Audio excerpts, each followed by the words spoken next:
ABC Listen. Podcasts, radio, news, music and more. The Breakfast Wrap is your chance to find out just what's happening here and around the world.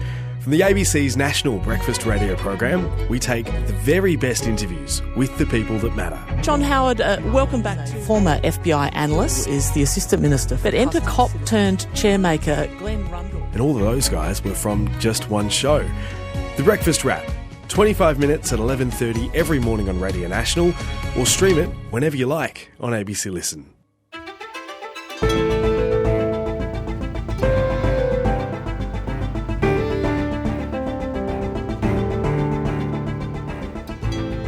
It was meant to be a visionary document to win back young Australians and to help reverse the fracturing of mainstream politics.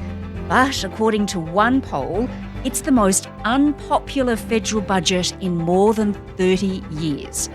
So, how did the major parties stop the collapse of Australia's two-party system and the rise of parties like One Nation? Today, Michelle Grattan, political correspondent at The Conversation, on why it'll take more than just bold policy. I'm Sam Hawley on Gadigal land in Sydney. This is ABC News Daily.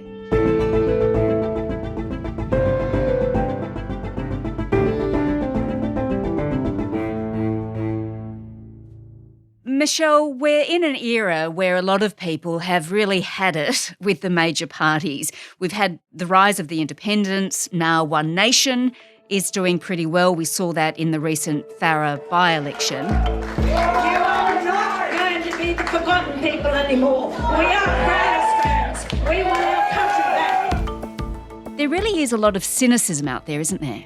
Certainly we've seen that increasing in recent years. Indeed, the surveys show here and abroad, because it's not just an Australian phenomenon, that it's increased a lot over decades, and that presents real problems for the major parties.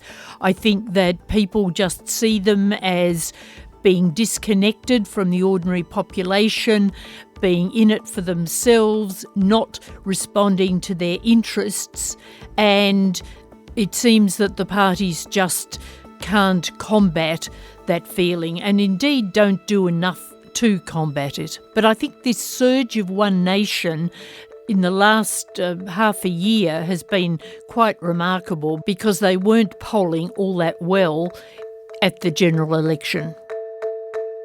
All right, well, Michelle, let's have a look then at what we're seeing here, because the major parties, Labor and the Liberal Party, are really trying to engage in rather big policy change or big ideas.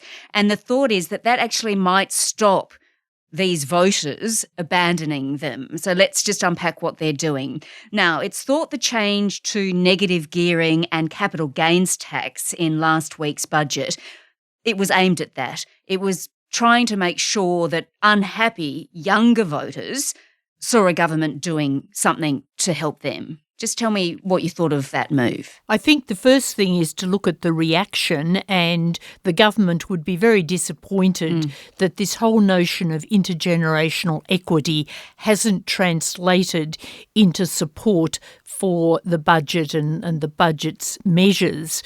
For example, on capital gains tax, many young people are saying, well, this is being used by the young to try to get ahead by acquiring shares, other assets. They mightn't be able to get into the housing market yet, but they want to accumulate wealth, which will help them later to get into that market.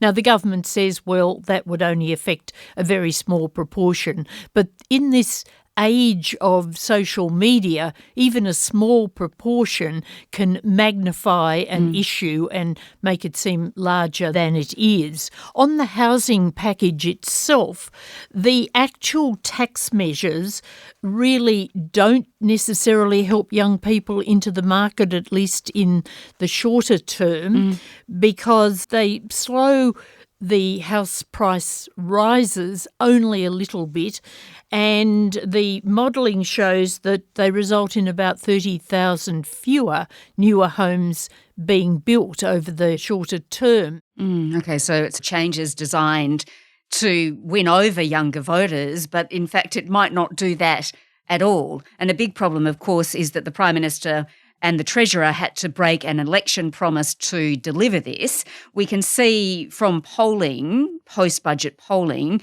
that this is not a popular budget. They're not the figures I assume the government would want to be seeing at this point. They perhaps did not anticipate that some of these changes, especially around capital gains tax, would get into such detailed and negative critiques. Now, this goes beyond young people. It's affecting people in estate planning, leaving estates to their children. Some of these would be affected, not all, and of course small businesses. Now, Jim Chalmers says that there'll be consultation with that sector, but meanwhile, of course, there's a lot of negative feedback, and that's proving difficult to deal with. And Jim Chalmers is saying, well, I'm not talking about the politics, I'm talking about the substance. Now, obviously, we are aware that people who want to defend the current tax arrangements, or they think that the current housing market is working just fine, they will want to focus on this element of it, the political element of it. I understand that, but we're focused on the substantive issue, the substantive change. But to dismiss all these concerns as just politics, I think just sounds not good. And the opposition, of course, it's coming up with the slogans pretty quickly, isn't it? A tax on family trusts. It's dubbed a death tax. There is another tax that none of us saw in the budget initially, and that's a death duty.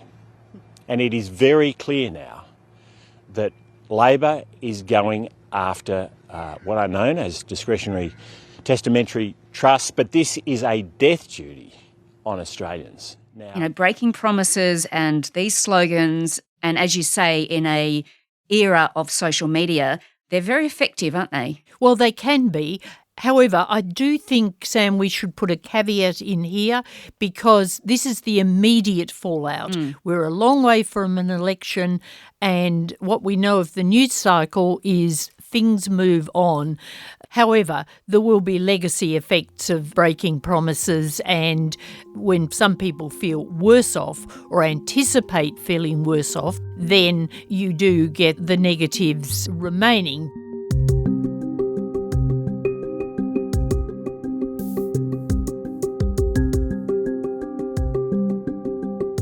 All right, so Michelle, let's come in a moment to whether or not this bold policy will in the end help Labor actually win over some of these younger voters and stop them departing the traditional two-party system.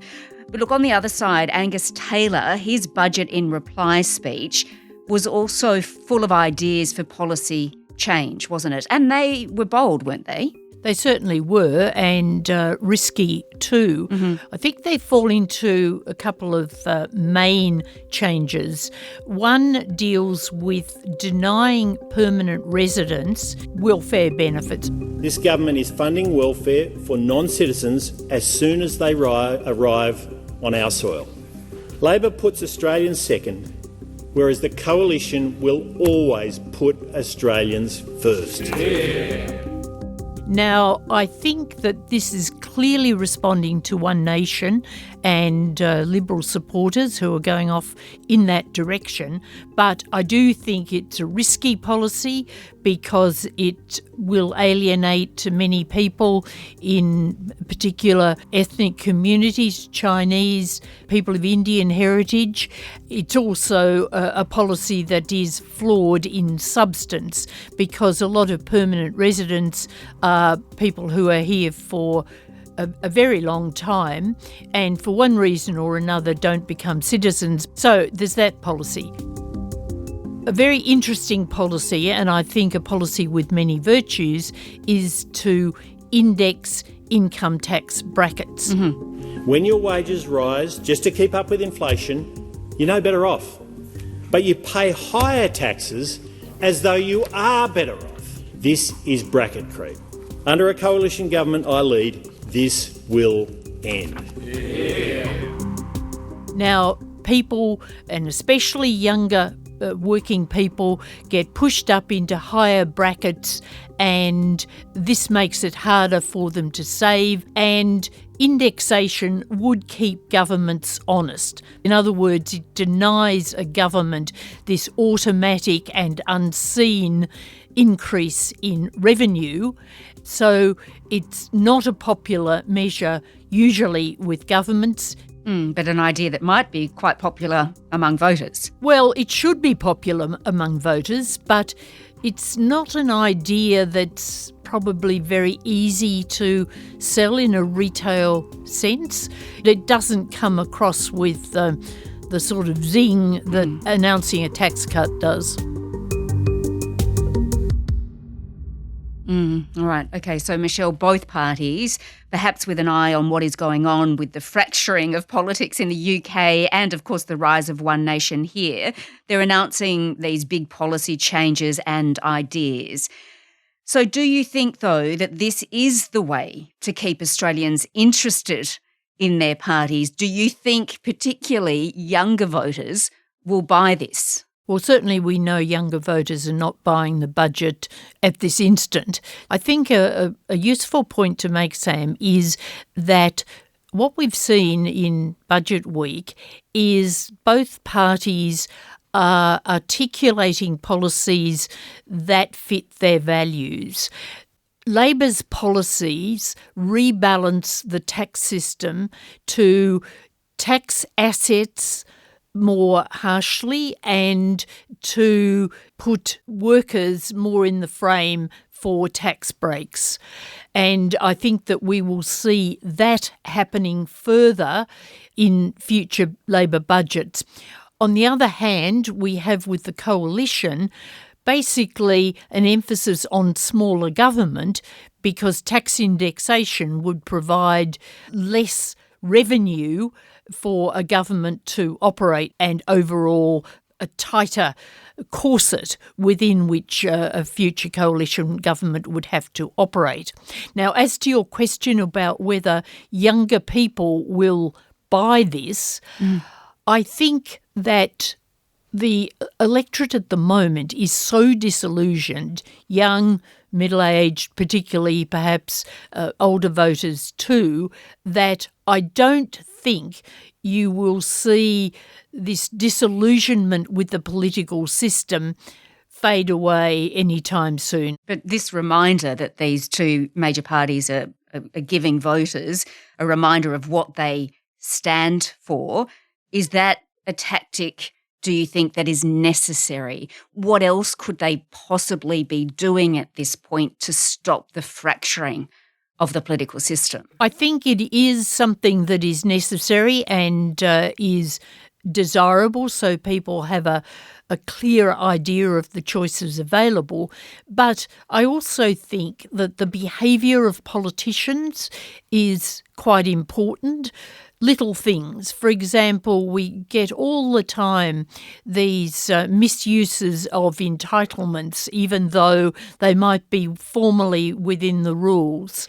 We have even something like, on a completely different front, the use of talking points, so that you see ministers or shadow ministers standing up saying the same line all the time. You sort of feel somehow these people are not authentic. When you go beyond a certain point and just seem like, as we call them, talking heads, then people do become cynical. They turn off. They think, well, these are not real people. They're just political professionals in it for themselves. All right. Well, tell me then, Michelle, despite these big policy changes, do you think we are still perhaps at the start of the end of the two-party system in Australia? I think the two-party system is in deep trouble. I'm not sure that we're at the start of the end, but certainly I think it's going to stay in trouble. It's going to be a more complicated environment for the two-party system, and it's hard really for it to get itself out of trouble. one way that it could tackle its many problems is to give more attention to trying to select the best candidates, to trying to attract more people of real talent. But there's a problem here too, because if people see a political system that, if not broken, is at least badly cracked, why would you go into politics?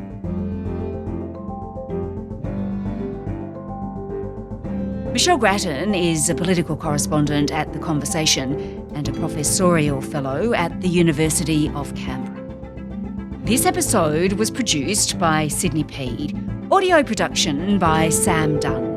Our supervising producer is David Cody. I'm Sam Hawley. Thanks for listening.